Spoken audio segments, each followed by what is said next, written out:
Bonjour, c'est Ursule encore. On est le 26 juillet 2025. Alors je viens sur la trompette aujourd'hui encore et je viens proclamer le retour de notre Seigneur Jésus-Christ. Amen, soyons tous bénis, soyons remplis de sa joie.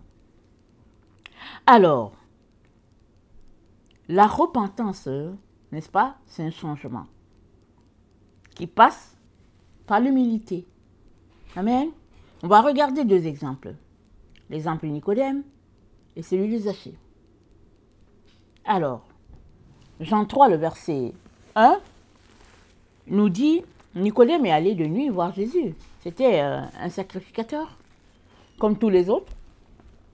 Et il faisait partie, n'est-ce pas, d'un grade un peu supérieur. Il faisait partie du collège des personnes qui écoutaient les autres. Quand Jésus-Christ a été conduit chez Pilate, Nicodème faisait partie des gens qui étaient dans le collège. Amen. Parce que ce n'est pas tous les sacrificateurs qui étaient là, parce qu'ils sont nombreux. Mais Nicodème faisait partie des gens au gradé, n'est-ce pas, dans la classe des sacrificateurs. Et il entendait donc tout ce que ses collègues disaient de Jésus. Il assistait à tout ce qui se passait avec Jésus parce qu'il faisait partie des gens qui devaient noter qu'est-ce qu'ils ont vu. Parce qu'il faut juger la situation pour savoir si celui-là, il est vraiment de Dieu ou bien il ne l'est pas. Alors Nicodème a observé tout ce qui se passait et Nicodème a conclu qu'il y avait quelque chose de plus que ce que ses collègues disaient qu'il fallait aller voir. Nicolas a compris que ses collègues n'étaient pas prêts à regarder l'autre côté, n'est-ce pas, de Jésus-Christ qui serait dans le fond le vrai, l'agneau de Dieu. Nicodème a compris cela, parce qu'à chaque fois que les sacrificateurs venaient, ils disaient que oui, c'est par Belzébul, oui, il a fait ceci, oui, il a guéri le jour du sabbat, il a fait ceci, il a fait ceci. Il n'y a rien que Jésus faisait qui était bien. Tout ce que Jésus faisait, c'était mauvais. Alors Nicodème a pris son courage à deux mains, il s'est déguisé. Vous savez, c'est pas bien de se déguiser, hein. Mais il y a des moments où ça paye. Alors Nicodème s'est déguisé de nuit. Il s'est bien camouflé là parce que ces sacrificateurs, on les reconnaissait par leur habit. Et vous savez qu'il fasse jour ou bien il fait nuit, dans les sociétés où on respecte, n'est-ce pas, les gens, quand tu vois quelqu'un passer en tenue, n'est-ce pas, que tu sais que c'est un sacrificateur, tu vas lui dire bonjour. Ça fait partie, n'est-ce pas, de la société, des normes de la société. Alors Nicodème s'est déguisé. Et alors il est venu de nuit voir Jésus pour lui dire, Rabbi, il n'y a personne qui peut faire ce que tu fais s'il vient de Dieu. La même chose que l'aveugle né a dit. Il a dit au sacrificateur, ok, vous dites qu'il est pécheur, je ne sais pas, mais on sait une chose, c'est que Dieu n'écoute pas les pécheurs. Et Dieu n'écoute pas les pécheurs. Mais c'est étonnant, n'est-ce pas, que vous traitez ce monsieur-là de pécheur. Parce que moi, j'étais aveugle et puis il m'a guéri. Alors, ils lui ont dit, tu es né tout entier dans le péché, tu veux nous enseigner? On l'a chassé. Mais il venait, n'est-ce pas, de prêcher comme jamais à ces gens-là pour leur dire, hey, réveillez-vous, arrêtez de jouer à la comédie. C'est évident que cet homme agit par la main de Dieu. Un aveugle né, c'est ça qu'il leur a prêché là.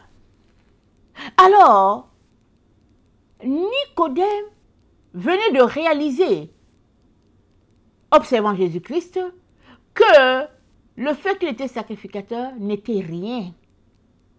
N'était rien. S'il n'avait pas l'œil juste par rapport à ce qui se passait avec ce jeune homme-là, parce que Jésus-Christ était un jeune homme par rapport à eux autres. Et comme il a vu que ses collègues ne voulaient rien savoir, il est allé lui-même. Mais je vous dis une chose, dans le domaine du changement, ça prend que tu ailles toi-même. Souvent vous voulez aller à deux, souvent vous voulez aller en groupe, vous dites allons-y. Les autres vont dire et puis souvent ta personne la plus proche, tu dis oui, faisons. Et tu vas aussi te rendre compte que ce n'est pas une affaire de couple, c'est une affaire d'aller seul, à seul, devant Dieu. Tout comme tu es venu du ciel tout seul, que tu sois marié ou que tu ne sois pas marié, tu dois régler ton problème, n'est-ce pas, d'acceptance de Jésus tout seul. Ce n'est pas l'autre qui va te dire, oui, donnons notre vie à Jésus. Oui, allons nous repentir. Oui, allons nous baptiser, allons nous faire baptiser. Non, non, non. C'est une affaire personnelle et individuelle qui n'engage que toi.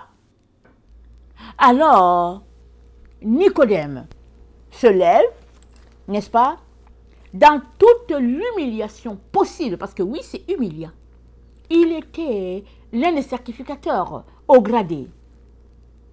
Et il s'est abaissé et il allait de nuit, camouflé pour que les gens ne le reconnaissent pas. Et il arrive et il dit à Jésus,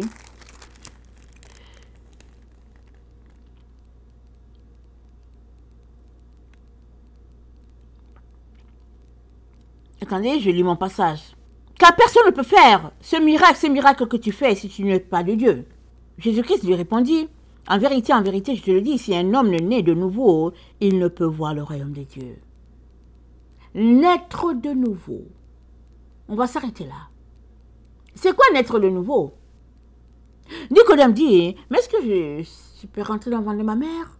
Il était prêt, Nicodème était prêt à tout. Il dit, mais est-ce qu'il peut entrer dans le ventre de ma mère? Qu'est-ce que ça prend? C'est quoi naître de nouveau? La question de Nicodème. Jésus répondit, en vérité, je te le dis, si un homme ne naît d'eau et d'esprit, il ne peut voir le royaume des cieux. Il est en train de dire, si un homme ne change pas, il ne peut voir le royaume des cieux. Alors, dans notre temps, on s'est limité à aller se faire baptiser, c'est-à-dire notre d'eau. On s'est limité à là, à aller se faire baptiser, et puis on est sorti, on dit, oh, je suis chrétien, et puis la vie s'arrête là pour plusieurs. Mais ça va plus loin. Naître d'eau, n'est-ce pas, c'est de changer carrément ta philosophie de la vie par rapport à la parole de Jésus. C'est ça, naître d'eau, parce que l'eau, c'est la parole de Dieu. Jésus qui s'est dit à la femme samaritaine, n'est-ce pas, l'eau là que je donne, n'est-ce pas, elle est meilleure que ton eau. Et cette eau-là, elle commence là sur cette vie-là, et puis elle jaillit jusque dans la vie éternelle. Et puis si tu bois mon eau là, n'est-ce pas, tu n'auras plus soif. Hein? Tu ne vas plus, c'est-à-dire tu ne vas plus sentir, n'est-ce pas, cette soif de quelque chose. Mais soif de quoi? Parce que la femme samaritaine avait soif de quelque chose et puis elle comblait ça dans les hommes.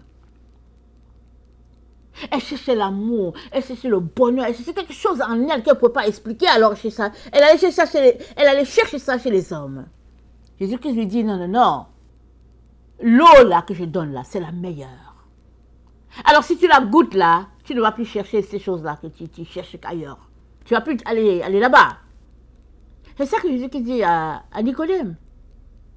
Il dit, tu as besoin, n'est-ce pas, de goûter à mon eau. Et tu as besoin de goûter à mon esprit. C'est ça. Naître d'eau et d'esprit. C'est ça. Et là où tu es là, tu es en train de m'écouter. Est-ce que tu es né d'eau et d'esprit? C'est un processus continuel, chaque jour. C'est ça. C'est d'abord volontaire. Et puis, c'est continuel. Une fois que l'Esprit de Dieu vient en toi, il te renouvelle totalement. Et chaque jour, et chaque instant, tant que tu veux, Dieu te renouvelle. Aujourd'hui, tu peux penser telle chose, n'est-ce pas? Et puis demain, Dieu te donne de penser meilleur encore. Parce qu'il vient de te renouveler. Il vient de te upgrade pour que tu comprennes mieux ces choses. Mais ça prend quoi? De t'humilier. Nicodème s'est humilié. C'est rabaissant souvent. Il s'est rabaissé jusque-là.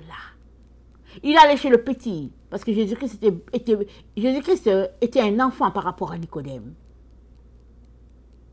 Il est allé se renseigner pour dire, Seigneur, comment est-ce que je peux faire? Comment? Et Jésus-Christ lui a expliqué le cheminement. Jésus-Christ lui a dit comment faire. Jésus-Christ dit, ce qui est né de la chair est chair, et ce qui est né de l'esprit est l'esprit. Qu'est-ce que dit à Nicodème? Votre théologie là, de pharisianisme là, ça c'est la chair. Votre enseignement tel que vous le prenez là, pour étudier, pour reconnaître quelqu'un qui vient de Dieu là, il dit ça c'est la chair. Il dit, ça restera chair.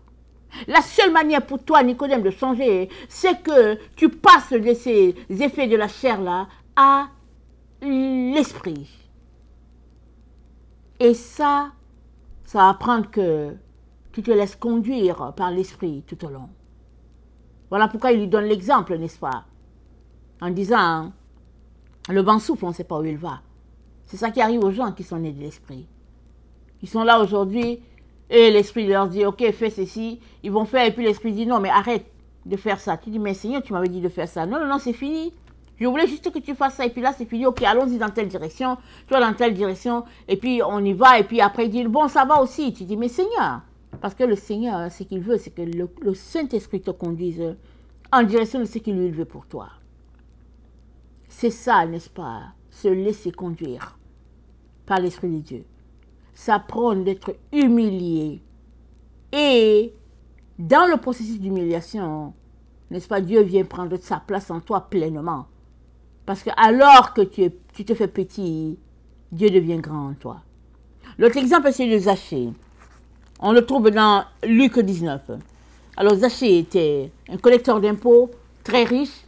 Il avait un petit problème, peut-être même un gros, c'est qu'il était très petit de taille.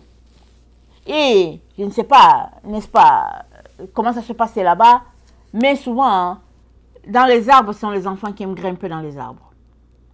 Les enfants aiment grimper dans les arbres, pas les adultes quand même. Surtout dans une situation de foule. Mais Nicodème avait entendu parler de Jésus, mais il était tellement petit qu'il ne pouvait pas le voir, c'est pas possible. Il a grimpé sur un arbre, voilà comment il s'est humilié. Ça, c'était l'humiliation la plus totale. Les gens se moquaient de lui, mais il était sur l'arbre, comme un enfant. Et il voulait voir Jésus. Et Jésus vient, il s'arrête sous l'arbre, il dit, Nicodème, je mange aujourd'hui chez toi. Mais il était tellement humilié que les gens ont commencé à murmurer. Encore une autre humiliation, les gens disent que, mais est-ce que Jésus sait qui est cet homme-là? C'est un voleur. C'est un voleur, il prend l'argent de tout le monde. Et Nicodème a dit, n'est-ce pas, je vais rendre aux gens 4 fois ce que je leur ai pris. Et Jésus dit, le salut est entré aujourd'hui ici. Ce que Jésus-Christ a fait, c'est que même les gens qui avaient peur de Zachée, qui ne désiraient jamais entrer chez lui, ils sont entrés là parce que Jésus était là. Jésus a amené, n'est-ce pas, la réconciliation entre les différentes personnes en étant dans la maison de Zachée. Il y en a qui sont entrés là parce qu'ils voulaient voir Jésus, pas parce qu'ils voulaient voir Zachée. Zachée leur volait l'argent. Mais il s'est passé un miracle. Zachée, lui, voulait juste voir Jésus, c'est tout. Il n'avait pas planifié son processus de changement. Mais Jésus-Christ, ayant mis pied là-bas, Jésus-Christ dit, le salut est entré aujourd'hui ici. C'est ça que Dieu fait. Aujourd'hui encore. Le salut entre dans la vie de quiconque veut, n'est-ce pas, voir Jésus. Et quand Jésus-Christ vient à toi, il y a changement. S'il n'y a pas changement, c'est que tu n'as pas accepté Jésus. Parce que dès que Jésus-Christ entre en toi, il y a changement. Ce n'est pas possible que ce soit autrement. Que dirais-tu, n'est-ce pas, aujourd'hui est décidé de donner ta vie à Jésus. Tu peux dire, oui, j'ai donné ma vie à Jésus. Ok, d'accord, tu as donné. Mais où est le fruit du changement? Parce qu'on peut donner sa vie à Jésus, comme font plusieurs personnes, et puis il dit, ça s'arrête là. Il dit, je ne veux pas le laisser aller plus loin, parce que lui, quand il entre dans la vie, il te donne ce que tu ne veux pas, il te fait marier la personne que tu ne veux pas, il t'envoie dans une région que tu ne veux pas, et puis, il veut que tout le monde soit missionnaire. Moi, je ne veux pas prêcher la parole, mais il veut que tout le monde soit en train de prêcher la parole, mais moi, je ne veux pas, je veux être un ingénieur. Exemple. Mais tout ça là, c'est mal connaître Jésus.